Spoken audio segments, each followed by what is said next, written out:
Brought to you by Penguin.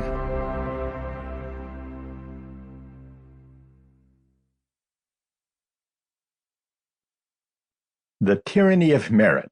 What's Become of the Common Good? Written and narrated by me, Michael Sandel. Prologue. When the coronavirus pandemic hit in 2020, the United States, like many other countries, was unprepared. Despite warnings the previous year from public health experts about the risk of a global viral contagion, and even as China contended with its outbreak in January, the United States lacked the ability to conduct the widespread testing that might have contained the disease. As the contagion spread, the wealthiest country in the world found itself unable to provide even the medical masks and other protective gear that doctors and nurses needed to treat the flood of infected patients.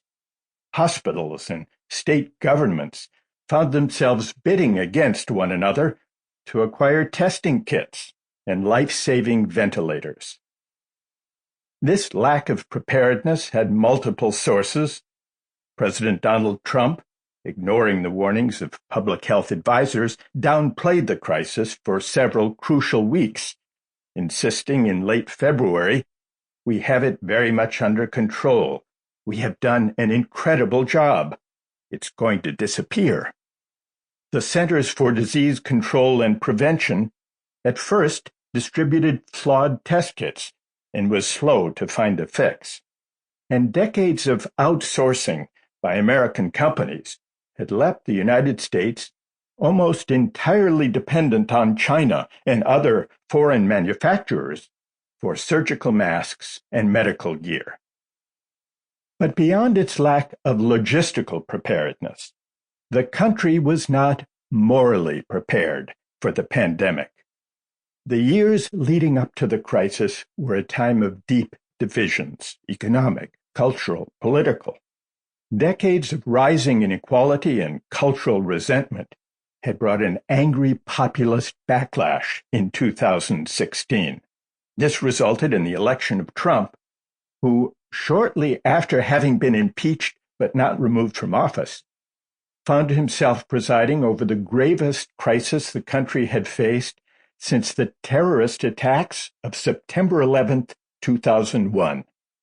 The partisan divide persisted as the crisis unfolded. Few Republicans, only 29%, trusted the news media to provide reliable information on coronavirus. Few Democrats, only 19%, trusted the information Trump provided. Amid the partisan rancor and mistrust came a plague that demanded the kind of solidarity few societies can summon, except in times of war. People throughout the world were implored and, in many cases, required to observe social distancing, to abandon work and stay at home.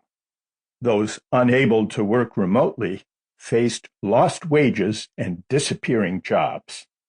The virus posed the greatest threat to those of advanced age, but could also infect the young, and even those who could ride it out had parents and grandparents to worry about.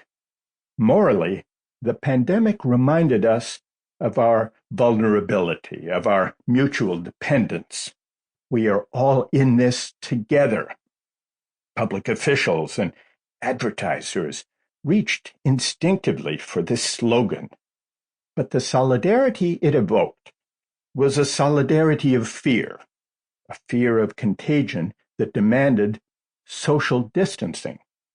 The public health required that we express our solidarity, our shared vulnerability, by keeping our distance, by observing the strictures of self-isolation.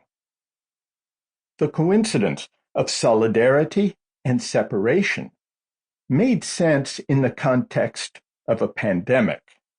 Apart from the heroic healthcare providers and first responders, whose help for the afflicted required their physical presence, and the cashiers in grocery. Sample complete. Ready to continue?